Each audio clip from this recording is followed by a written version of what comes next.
Let's look ahead to Friday. There are 8 games on in the NBA. Let's look at the injury updates. Let's look at streaming options. Let's just talk about the things that we need to pay attention to, and let's listen to Michael Bolton. Thanks, Josh. It's Michael Bolton here, and it's time for another episode of the Locked On Fantasy Basketball Podcast. Let's get to it. Let's get to it, indeed. You are Locked On Fantasy Basketball, your daily fantasy basketball podcast, part of the Locked On Podcast Network.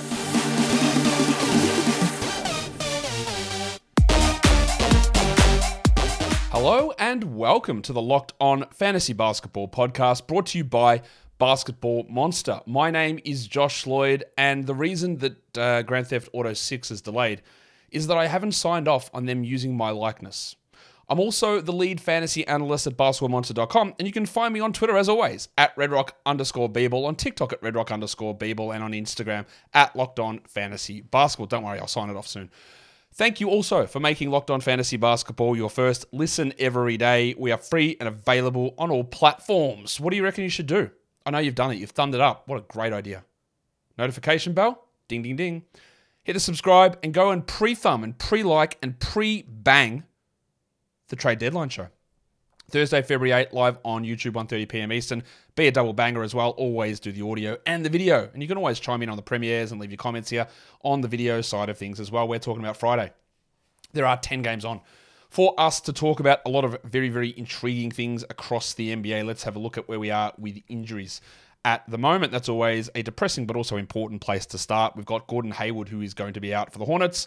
Tari next season remains out for the Rockets. I think Tyrese Halliburton's going to be out. Bol is going to be out. Jakob Poeltl is out. Emmanuel Quickley is out in Toronto. So big gaps there opening up in Toronto.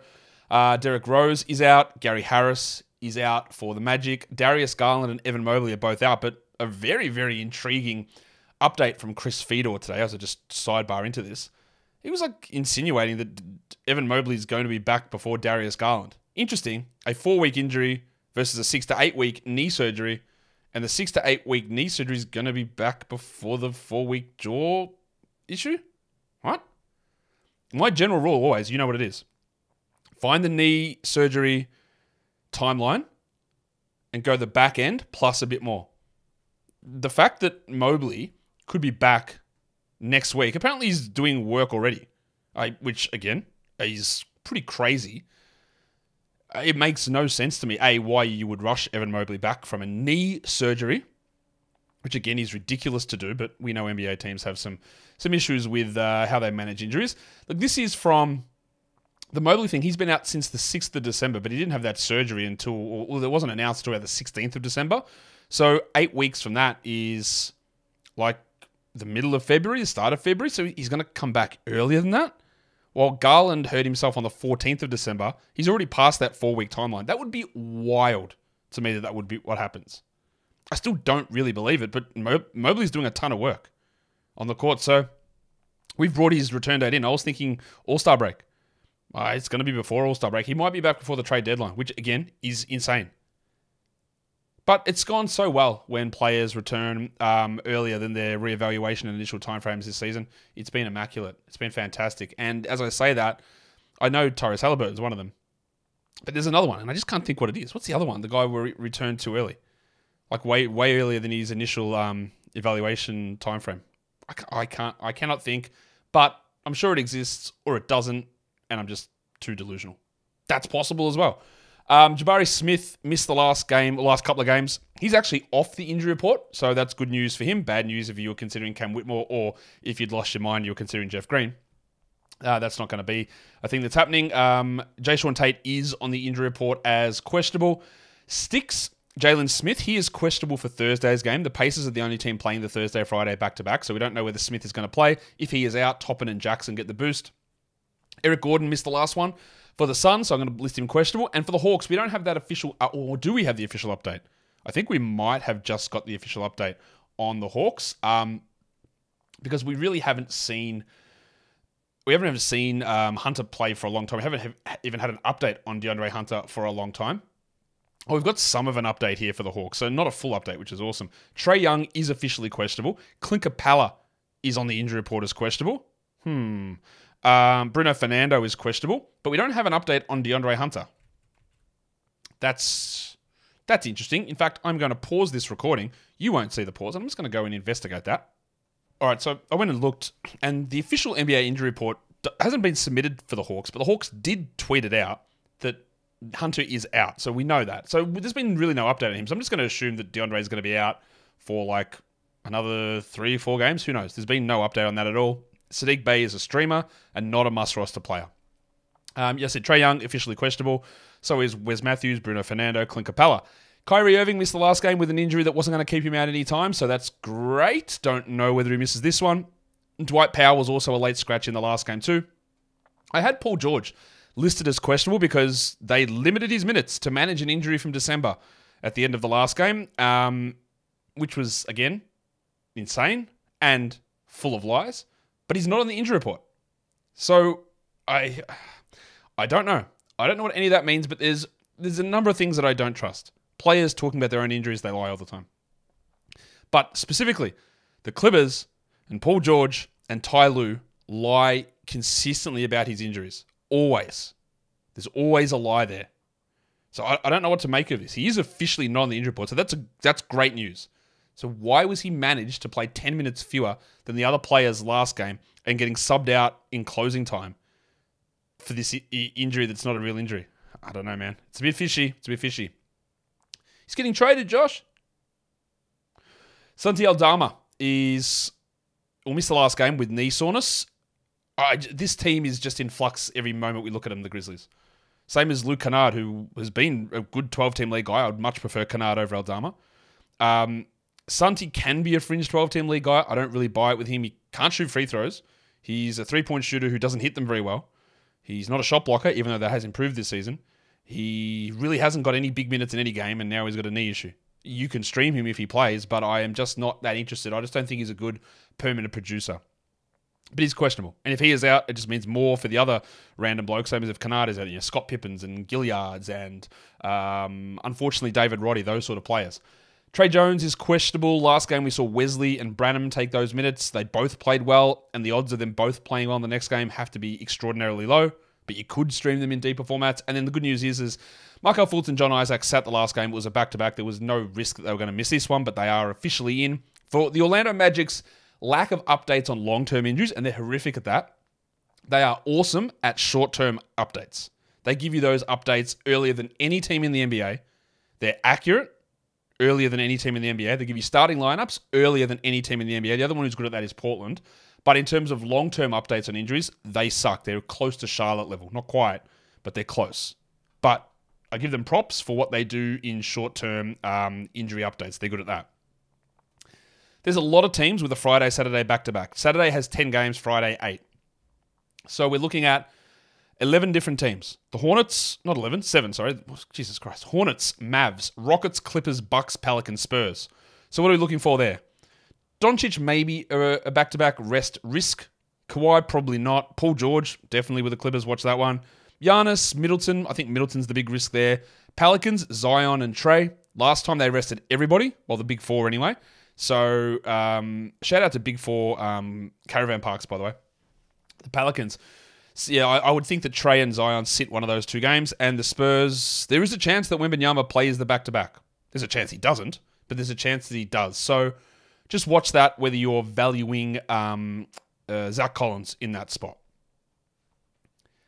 Today's episode is brought to you by eBay Motors. Our partners at eBay Motors have teamed up with me and this podcast and the network to provide you with fantasy picks all season long. Whether it is you're looking to scour the waiver wire or set up daily lineups or whatever it is, we're hopefully going to be here to get you a player that's a guaranteed fit on your roster. There are some really interesting players across the NBA at the moment, and let's talk Memphis because they're going to have a gold mine worth of value. Let's talk about 2 guys quickly, Luke Kennard and Scottie Pippen. Luke Kennard is a must-roster player if he's healthy, but if he is out, we saw last game, Scott Pippen outplayed Jacob Gilead. He was able to get 25 minutes. Now, he's not going to be, like he had 15, 6, and 6. He's not going to be that player, but he does have an interesting statistical profile. He can get assists, he can get steals. The shooting can be iffy, but I think he's a better player than Gilead, and I think he'll get some interesting minutes there. So he's just a name to watch. Kennard's the one we prioritize in Memphis in that scenario, but Pippen might just be someone who has some value for us. So Is Scottie Pippen going to win you a fantasy championship? Well, every little bit helps. And every little piece that you need has to be a perfect fit on your team. And that is the same with your vehicle. With over 122 million parts, for your number one ride or die, you can make sure that your ride stays running smoothly. Brake kits, LED headlights, roof racks, bumpers, whatever it is that your baby needs, eBay Motors has it. And with the eBay Guaranteed Fit, it's guaranteed to fit your ride the first time, every time, or your money back. Plus, at these prices, you're burning rubber and not cash. Keep your ride or die alive at ebaymotors.com. eBay Guaranteed Fit. Only available to US customers, eligible items only, and exclusions apply. Okay, so that'll take us straight into the streams of the day, and I'll be honest with you right here, I am not super confident with these, so just take this with a level of grain of salt, because I went into it, and normally I look at this and I put the names up, and there's work that goes into it behind the scenes. But a lot of the time I sort of trust the numbers. Then I looked at it, and the 10-team stream of the day is TJ McConnell. I went, Jesus Christ. How do I trust what TJ McConnell is going to do? And his projections are like 10.7 assists. I go, really? You know, I looked at his minutes and I pushed him down to 21 minutes. I go, okay, 10 and 7. Like, all right. And, 50% shooting and 1 steal or whatever. I go, okay, that's good. But, like, I feel like he's been disappointing. And then I went back and looked at his games. And he had 17 and 7 in 22 minutes last game. And then there was an 8-assist game in 21 minutes. And there was a 13-assist game in 23 minutes. All right, it makes sense. I still don't feel comfortable with it, though. Because I just don't know what Carlisle's going to do with minutes, even though this guy consistently outplays Andrew Nembhard. If he played 30 minutes, he'd be a top 30 guy. So it is always worth taking that crack while Halliburton's out. Your 12 team is Big Dick Nick Richards. I talked about this with Adam Stock earlier today on the Mailbag Show, is I've been banging on about Nick Richards for literally months. And then yesterday, I got like 5 people, hey, should we go and add Nick Richards because he scored 20 points? Yeah, you should add him. He's a good streamer for the day. And you just keep writing him out. Your 14-team category streamer. Do I have the vocal strength to do it? Yeah! John Concha is your 14-team streamer. Your 16-team is Cody Martin, who's probably going to start, given Rozier is traded and Gordon Hayward's out. And your points league ones are McConnell. Again, how confident am I? Not at all. Not at all. But these are guys under 50% rostered, 57% rostered. No, and that's not actually true. The points ones, I use 39% as a cutoff. And TJ comes out as the best. We'll see. On my radar, Houston-Charlotte is the first game. Jollibee, Jalen Green. He scored really well last game, but we know the problems. Can you do it consistently? And can you do anything else that isn't scoring? I actually don't know where he goes in his career or what the Rockets do with him from here on out. To me, he's a good points league guy. He's an iffy category league player. Will my opinion change? I think more I'm watching here for Green is, what are the minutes? Like, does a men cut in? Does a men play 22 and Green play 26? That's what I'm watching. I don't think it'll happen, but that's what I'm watching. For the Hornets, Brandon Miller. Big hot streak. Played like 39 minutes. Steve Clifford is giving massive minutes to his starters. His usage was really high, then it tailed off at the end of the game. And his efficiency is something to watch because he wasn't efficient in college and he had a nice little stretch of efficiency here, but let's see how it holds. His usage is going to be up, we know this. He is a guy to roster, no problem, but where that value lies and the efficiency lies is a real key. In terms of streams, Dylan Brooks is the guy there on Houston, even though it's a wild ride. It's less wild than Lou Dort, but it is wild. And Nick Richards is the Charlotte guy because, again, he's just the obvious guy that we roster outside of Brandon Miller, who's been scooped in most spots. Phoenix, Indiana. Bit of a rough run of things from Yusuf Nurkic. I'm not panicking with that at all. It's just not ideal. His minutes are down. He's having some foul trouble. He's having poorer performances. But it's not because the guys behind him are playing well. Because sometimes it's Eubanks. Sometimes it's Metu. It's been Bol in the past. It's been Azubu UK. Their back-end rotation's horrific. And that's why I feel pretty comfortable with Nurkic getting back to some of his best. It is a back-to-back for the Pacers. We've got to check the status of Eric Gordon, but he would be the stream in Phoenix. And if he isn't ready to go, I wouldn't feel comfortable streaming really anybody in because it's really just a flip of the coin, roll of the dice. You know how it works. And then for the Pacers, of course, it's McConnell, but there's Hield if he's available. Jalen Smith if he's available. Andrew Nembhard, Aaron Nesmith, Obi Toppin in deeper leagues. They are absolutely jam-packed with streamers that I feel no confidence in whatsoever. Dallas and Atlanta, the Luka Doncic Trae Young Bowl. I don't even know if Trey's going to play. I want to watch Derek Lively because I'm a little frustrated with old mate Jason Kidd. Jason Kidd is not pumping the minutes into Lively at the moment, which is frustrating. He's giving the minutes to Maxi Kleber. And the difference between 28 or 29 of Lively and 25 is must roster versus fringe. So is he going to hold him at 25? Because that's not ideal. And that would turn him into a fringe, not must roster guy. So we need to watch it. For the Hawks, Onyeka Okongwu not only has been outplaying Capella in terms of minutes, but he's been crossing over with Capella, and now Capella is questionable. It's been a bad season for Okongwu on a permanent perspective compared to anything he's done in the past. And we hoped that he would get 23 minutes a night and still be productive. And he has got 23 minutes a night, every night, which is way more than he's done in the past. Yet, all of his numbers haven't been good. So, look, we're that close to the trade deadline. There's an injured tag on, well, not an injured tag, a questionable tag on Capella. So we just got to hold Okongwu and see if we can get some of that permanent production back, hopefully. In terms of streams, Derek Jones is the Dallas guy ahead of Adonte Exum, behind Tim Hardaway, but he's already rostered. And then on Atlanta, like, nobody. But if Trey is out, Patty Mills and Gary Matthews would be the guys that we take a squiz at over there. The Clippers and the Raptors. The Russell Westbrook experience is obviously not one I want to be a part of in category leagues. His minutes are just all over the shop. It's like 16, 30, 16. And then he has a 16-minute game or 18-minute game, whatever it was, where he performed really well. I don't buy any of that. But it's more about watching how the Westbrook minutes go with Plumlee, go with Tice. Because my initial reaction to the Zubats injury was, I think Westbrook's the big winner here. And then, of course, he did nothing in that first game. And he did something in the second game. And then he did something in the third game. So he might be actually usable and streamable, but watching how they distribute that and use his minutes is key.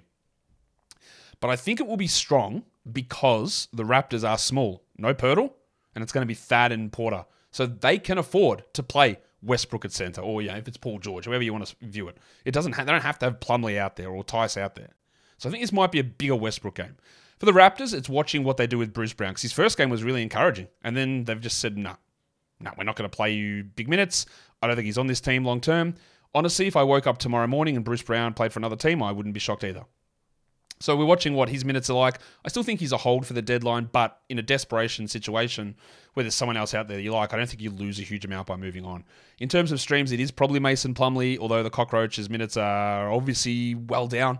And then for the Raptors, we go to Gaz Trent. Brown would be a streamer. And then if you're looking deep, you go to the Prestige Penis himself. Grade A dick. The Orlando Magic. And the Memphis Grizzlies. Oh, as I lose my voice. We haven't seen the Magic play for a while. Wendell Carter's been playing well. He played like a ton of minutes last game. And was it 2 games ago? It was one of those games. And he's been playing really well. He should be rostered at this point. And we just continue to see what happens with him, with Goga, with Wagner. Is Goga still out of the rotation? Because he played 8 minutes last game, all garbage time, and 0 the game before. On the Grizzlies, I've put Scottie Pippen Jr.'s name there. You know we've spoken about him on this show a few times. I would be intrigued to see what Pippen's role is if Kennard is healthy. Does he take the 14 or 15 minutes away from Gilead as the backup? Or do they go back to Gilead and limit Pippen? What happens if Kennard is out? Does Gilead start and Pippen get the big minutes off the bench? Maybe. I wouldn't say that Scottie is a must-roster player. Also, ESPN has added him now. But we obviously want to see how they use him because it could very quickly escalate into a Vince Williams scenario. Very quickly. Cole Anthony's the good stream there, I think, on the Orlando side, but he's not a must-roster. He's a stream. And then Johnny Concha, just didn't have the balls to do the big one there. Okay. Johnny is putting up good numbers, 26 to 28 minutes. He blocks some shots. He gets some rebounds. He gets some assists. He's Nick Batum. But supercharged at the moment. And I think he's worth grabbing or worth using in 12s at the moment as a stream guy anyway. Cleveland and Milwaukee is the next game that we're taking a look at. Jarrett Allen, the sell high window, talked about him ad nauseum about being a sell high and saying you're going to have to take a short-term hit. I think with this update on Mobley, you can't do it anymore. You can't sell high. You can try. And if I got a top 30 player back, I would absolutely do it. But I reckon you might be cooked. See. He's not going to be bad, but he also was bad when Mobley was healthy to begin the season. So let's watch how Allen looks. And then for the Bucks, is Glenn Rivers going to be coaching? And what does that mean for the rotation off the bench? Because we saw Joe Prunty say, Andre Jackson, you're not playing, which was a weird move, considering what had been happening before. So what happens to Leaky Beasley? Is he a 25-minute guy? Is he a 33-minute guy? How does Rivers treat him? How does Prunty treat him? Who fills in? It's key. Slam and Sammy Merrill has been awesome. I don't really know how he gets 27 minutes when Garland and Mobley return. In fact, I think it's probably impossible. Unless they cut Okoro out of the rotation and put Karis LeVert as a 15-minute player. That seems impossible. But he's playing well. On the Bucks, the stream is probably Jay Crowder, although that is obviously just very, very deep league stuff. Today's episode is also brought to you by Grammarly. Grammarly has been around for ages, for over 10 years. It has been powered by AI for a long time that you can trust to help you across all the places where you write the most. And it does even more now. It can help you brainstorm ideas. It can help you reply with suggestions based on your context and your goals. And it improves productivity. So it used to be just like, not even just, but like a spell check, grammar check, make your articles and emails more readable. But now it can actually help in idea generation as well. I love Grammarly. I use it all the time. For me, as someone who does writing, not as much writing as I used to, but I still do a lot of writing, having Grammarly there to pick up and go, Josh, this doesn't make sense. What are you doing? Or for me to go, hey, I'm going to make sure that the right dictionary is being used here, and this is the actually Australian spelling of the word, so get it sorted, Grammarly. And it does all that. It is really easy to do. It integrates into so many different things, like you use Google Docs, it integrates into there. Microsoft Word integrates into there. It's got a standalone app, integrates into there. Your browser, it integrates into there. It's so easy to use. It polishes your writing. It gives you ideas. You can't ask for anything more. So if you want to be more productive at work, go to grammarly.com/podcast to download for free today. That is grammarly.com/podcast.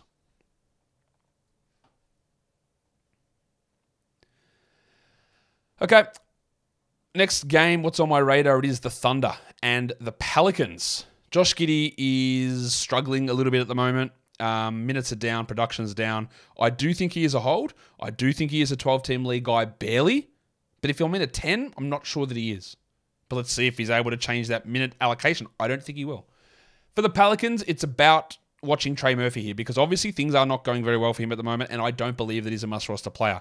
But how the Jones-Murphy Hawkins minutes get distributed is something to watch. We saw Herb go off last game, but does Trey even play? It is the first of a back-to-back, so he might not even play. It's turning into a situation where he's just not a rosterable guy. In terms of streams, Isaiah Joe is the guy we look to on the Thunder. Maybe it's Lou Dort, but Joe's there too. And then Larry Nance, who started the second half of the last game for the Pelicans. He's 100% a 14-team league guy and probably worth a 12-team grab until things go sideways, which they nearly always do with Larry Nance. The Portland Trailblazers and the San Antonio Spurs. DeAndre Ayton responded to his haters. The Snowman put together a really big performance and was awesome in the last time we saw them. Can he back that up and do it 2 games in a row? Maybe. He's very, very clearly a must-roster player, and I know the frustrations are there with him, but he very clearly is a must-roster player, and let's just hope we get a little bit more out of him. On the Spurs side of things, I want to see the horse, Keldon Johnson, because they are just sort of saying, nah. Played like 19 minutes, 20 minutes the last 2 games. You know my thoughts on Keldon as a player. I think if this team was good, that 20 minutes is actually what his role should be. But it's just wild to me that they're actually doing it. They're actually saying, no, you're not actually a key part of our core moving forward. To me, that's a very clear drop. But let's see. If we get 3 in a row like that, I'd cement that in. The writing was on the wall for this in the preseason. Talked about it a lot, where he was directly asked a question about coming off the bench. Now, he didn't to begin the season, but he did pretty soon after that. And moving to the bench, cutting in minutes, cutting in usage, further cut in minutes, it's all a bad sign. In terms of streams, Jabari Walker, I just like having him on my roster at this point anyway, and Bubbles Julian Champagny has been starting. They're not giving him enough minutes to matter for most leagues, but he's available in like everywhere, like 96% of leagues, and he's got value in more leagues than that. If you look at 2-for-1s, Friday, Saturday, if you have the ability to stream on Saturday, these are some guys that I like. Nick Richards, Larry Nance, Derek Jones, Mason Plumlee maybe, Dylan Brooks, and Jordan Hawkins. Hawkins especially because I expect that Murphy and Zion sit at least one of those games. And that should put Hawk into a pretty sizable role in at least one of the 2 games. In terms of chunks, Friday through Tuesday, we've got 2 probable unstreamable days, and that's Saturday with 10 and Monday with 12 games. So the Pacers have a really strong schedule, so do the Raptors. They go Friday, Sunday, Tuesday. So Neesmith, McConnell, but basically any of your sort of rotation or starter level Pacers players are going to be there. And then same for your Raptors. I wouldn't feel great with a Jonte Porter or a Thad Young because they might play one game and then Pirtle returns. But a Gary Trent or Bruce Brown, even in a deeper league, you want to search for Dick and maybe try him out. The 2-game guys, Jabari Walker with a Friday, Sunday is a pretty good option. And then the Bulls with a Sunday, Tuesday. Obviously, you'd prefer to get someone in on the Friday, but Patrick Williams and Ayo Dosunmu have the Sunday, Tuesday. Pseudo back-to-back there surrounding a 12-game Monday. 5 games in 8 nights, 11 teams have 5 games in 8 nights starting Friday. That's pretty busy. Hornets, Rockets, Pacers, Clippers. Watch the load on the Clippers guys. Watch where there's the return of Halliburton and how much he plays. Grizzlies, everyone's hurt. Jaren, Santi, Tillman, Kennard. Do they play all those games? Probably not. Pelicans, Zion and Trey. Big rest opportunities coming up. Thunder, Magic. They haven't done it yet, but they could do it, the Thunder. Fultz, probably going to miss some time here. Suns and Blazers should be all right for most of those guys. And then the Spurs, of course, another high-level load period for Victor Wembanyama. Even though he does appear to be off his restriction, doesn't mean that he won't sit a game in that 8-day period. For Friday, 10-game streamers, we are looking at McConnell. If Kennard is available, we're going to him. Nick Richards, Jabari Walker, Markel Fultz, and Lil John Conchar. For your 12 teams, we go through to Aaron Neesmith, Larry Nance Jr., Derek Jones, Dylan Brooks, Santi Aldama, if he's available, and Mason Plumlee with a very low level of confidence in him. For deeper leagues, we're going to Thad Young, Andrew Nembhard, who you could probably even look at in 12 as a starter with Tyrese out, Cam Whitmore, maybe, Cody Martin as a starter, Julian Champagny as a starter, and Jonte Porter as a starter, but all available in a lot of spots. Not that they're great, but a starter's got a little bit of upside there, and they are all available in over 83% of leagues. Lastly, we look at points leagues. I'm going to go to TJ McConnell, followed by Jabari Walker, Nick Richards, if available, Luke Kennard, if available, Santi Aldama, and John Conchar. Of course, if Kennard and Aldama are out, other values pop up like G.G. Jackson and Scottie Pippen in that scenario. And that does it for my look ahead for Friday in the NBA. Don't forget to come across here and pre-bang and pre-like the trade deadline show. Double bang the audio and the video as well. Thumb it up, comments, subscribe, notification bell. Guys, we are done here. Thank you so much for watching, everyone. See ya.